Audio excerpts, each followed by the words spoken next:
Palabra.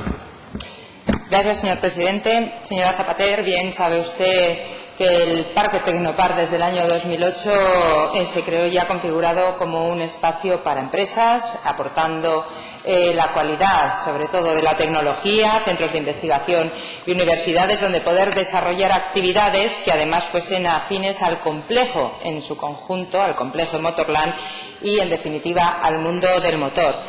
Es cierto, como usted apunta en la exposición de motivos, que han salido empresas. Abundaría yo más en el motivo del por qué la bajada de actividad lleva a que abandonen empresas. Y eso sí, le anticipo que nos preocupa y nos lleva a trabajar en dos ámbitos. En primer lugar, en velar por las necesidades y la consolidación de las empresas ya existentes y, en segundo lugar, como bien dice, en reforzar el atractivo que el propio parque, con sus ventajas y con las sinergias que puede ofrecer el total del conjunto, pueda ofrecer precisamente como atractivo, en definitiva, para atraer nuevas inversiones.